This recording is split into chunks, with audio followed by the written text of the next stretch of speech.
I'm talking about the real owners now. The real owners, the big wealthy business interests that control things and make all the important decisions. Forget the politicians. The politicians are put there to give you the idea that you have freedom of choice. You don't. You have no choice. You have owners. They own you. They own everything. They own all the important land. They own and control the corporations. They've long since bought and paid for the Senate, the Congress, the state houses, the city halls. They got the judges in their back pockets. And they own all the big media companies, so they control just about all of the news and information you get to hear. They got you by the balls. They spend billions of dollars every year lobbying to get what they want. Well, we know what they want. They want more for themselves and less for everybody else. But I'll tell you what they don't want. They don't want a population of citizens capable of critical thinking. They don't want well-informed, well-educated people capable of critical thinking. They're not interested in that. That doesn't help them. That's against their interest. That's right. They don't want people who are smart enough to sit around the kitchen table and figure out how badly they're getting fucked by a system that threw them overboard 30 fucking years ago. They don't want that. You know what they want? They want obedient workers. Obedient workers. People who are just smart enough to run the machines and do the paperwork and just dumb enough to passively accept all these increasingly shittier jobs with the lower pay, the longer hours, the reduced benefits, the end of overtime, and the vanishing pension that disappears the minute you go to collect it. And now they're coming for your Social Security money. They want your fucking retirement money. They want it back so they can give it to their criminal friends on Wall Street. And you know something? They'll get it. They'll get it all from you sooner or later because they own this fucking place. It's a big club, but you ain't in it.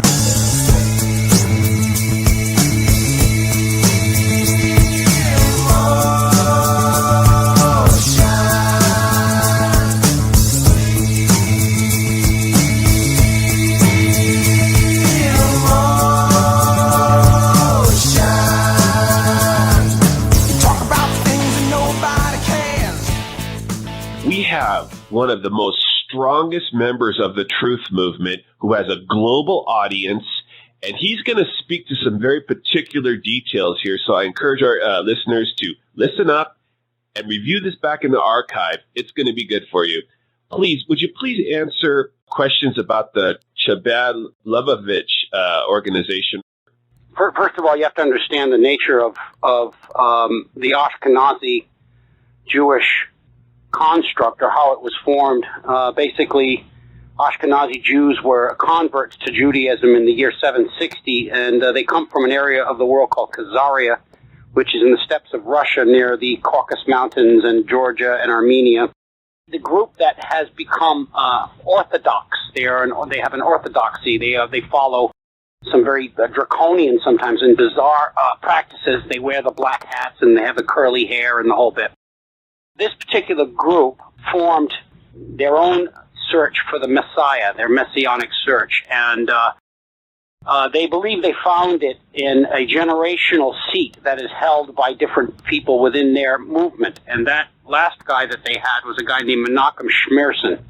The Lubavitch is an offshoot of that, and what they've done is they've gone around the world and set up what they call Lubavitcher prayer centers for Jews. Basically, what it is a jumping off point for a mafia. And I will call this particular sect what it is. It's a mafia. And they have run operations out of it. They have done assassinations from there. They have run drug peddling and manufacturing from their organizational headquarters. They've got them in Boston and Atlanta and LA and Seattle and Chicago and New York and Paris and every major city, Berlin, everywhere. But they also have them all over India. And you'll note that that false flag attack where they blame the Pakistanis for a slaughter inside of in Mumbai, that was actually run out of a Lubavitcher center, a travel center put on by Chabad Lubavitch.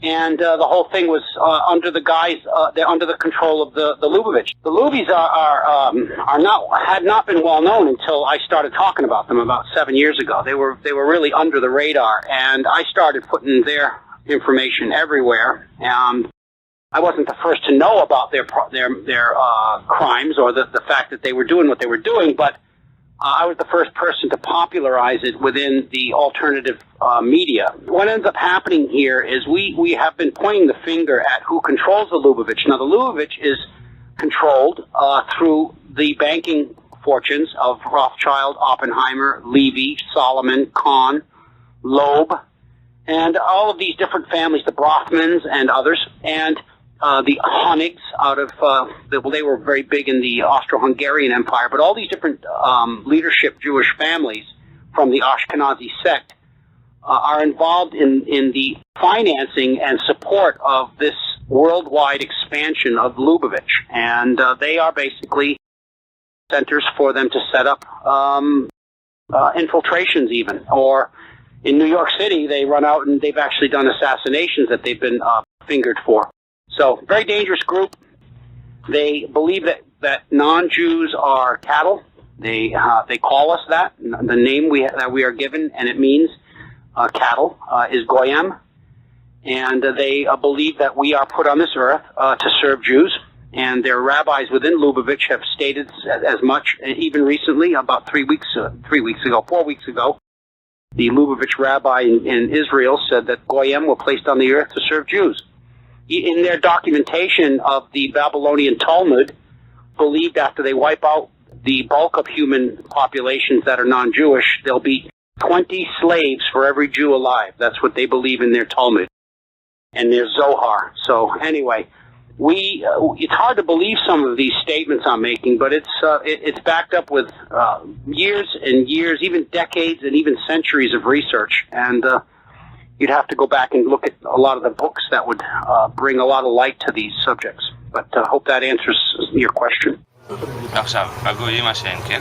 אלוקים עשה אותם בשביל שיעשו פה... בשביל לשרת את היהודים. כל הגויים שאתה רואה שיש בעולם, המיליארדים האלה, הם הכל רק בשביל שהיהודים יהיה להם איזה תועלת. כל אחד יהיה לו, כשמשיח יבוא, אז כל אחד יהיה לו אלפים עבדים. 2,800. בינתיים, המשיח לא כאן, אז איך הם משרתים אותנו? הם בונים לנו רכבים, בסדר, לא יודעים. דירות, בניינים, חשמל. למי הם בונים את זה? לנו. משרתים את היהודים. 6 billion idol worshippers who makes God angry every second of their life. Indian, Chinese, Japanese, Tibet, Nepal, Thailand, so many. India alone is 500 million. China is 2 billion. So many, 2 billion Christians, which are idol worshippers. Between Chinese, Hindus, Buddhists, and Christian, at least 6.5 billion people are idol worshippers that, according to the Torah, do not have the right to live. Are you a Gentile yourself, or what is your ethnicity? Please, can you make a disclosure? Gentile would mean somebody who's not Jewish. And yes, I'm not Jewish, but I'm really not religious. I don't really have my foundations in religion, although culturally, I'm certainly a Christian because I believe in the cultural values of the Ten Commandments, which are strongly in favor of a moral lifestyle. And what we have in store for ourselves coming up here is going to be somewhat more painful than what we've ever witnessed in human history, I believe. There are places in America now, because people can't find jobs, that are opening up schools to teach young girls how to pole dance so they can get jobs as strippers, And it's not a joke. I mean, they're doing this. And, this, what do you want to be when you grow up? Oh, cripes, I want to be a pole dancing stripper. Where I weep for the future. And, I mean, I didn't see this stuff. I could see the foundations of it when I was growing up. I grew up in the 60s and 1970s, and I saw what was really the foundations of where we are today being laid then. But I really didn't realize that there was a conspiracy to foment these kinds of outcomes. And I have to say they've been very successful. However, more and more people are waking up to the reality of where we find ourselves, and more people every day are asking for answers. And I'm hoping that we still have some time left. It's gonna take a great effort to see this change, I think. Brother Nathaniel has a great video up, I think, today where he mentions that Learned Elders of Zion is now like a bestseller in Japan, even though they basically have no Jews there. But it just goes to show that people are, quote, waking up. So that's good news. My second largest audience is out of Beijing, China. I get 17,000 visits per week out of Beijing. So my website is visited 17,000 times out of Beijing, China, and so the Chinese are actually waking up to it. But the Chinese upper echelons of the government are run by the Jews. And all of the factories that were built in China were financed with Jewish money. It's not on my website because I couldn't get a completed copy of it, but it's called The Jews of China. But it talks about the Jewish families that have been working with the elite groups of leaders of China for the last 150 years. But Mao Zedong had almost exclusively Jewish handlers all around him. Very interesting. And of course, this word Jewish, it really, there's like two meanings. One would think we're talking about the Jews of the Bible, the Israelites. There's that version of what we commonly think of Jews. And then there's the conversion Jew factor in, like you say, the fallen empire of Khazaria, and they moved westward into Europe and made their homes there.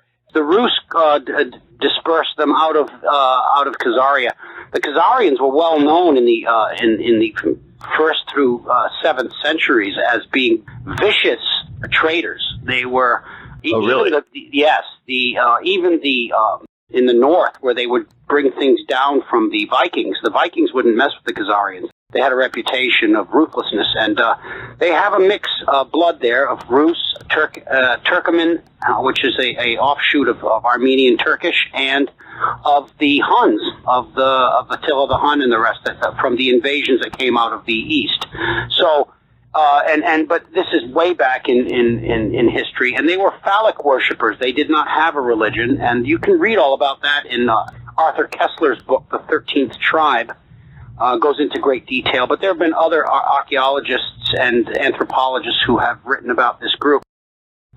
They have, as part of their acculturation, sociopathic, or what we would consider sociopathic mindset, and that doesn't mean, I don't mean to say all Jews are involved in it, but when you look at the leadership level of these problems anywhere in the world, it is almost exclusively, if not exclusively, Jewish run. Now, we have mid-level people who come from a whole host of places. Many of those people who you believe are not Jews are actually what we call Marano or clandestine Jews, and that was put forward by Sabbatai Sevi, who was 16th century man who they believed was the Messiah, and he actually became a clandestine Jew. He said he converted to Islam but didn't. And there have been what we have cryptic Jewish participation in the southwest of the United States, where people are on the surface are Christians, but when they get home at night, they're Jewish. This has been going on for a very long time. But anyway, what I would like you to know is that they have had very great successes at infiltration of governments. They have learned over the millennia how to leverage their size and their finances to get the things that they need or want. They use time-tested methods. Much of it has to do with blackmail or assassination or bribery. When you take a look at some of the congressmen in the United States, when you start looking into their background, you find that each one of them has some sort of peccadillo that could be brought forward. The whole reason why they are there is because they're either easily controlled or they're willing to do the bidding of these people. As soon as they're no longer needed, you'll see them disposed of, and that is often the case as well.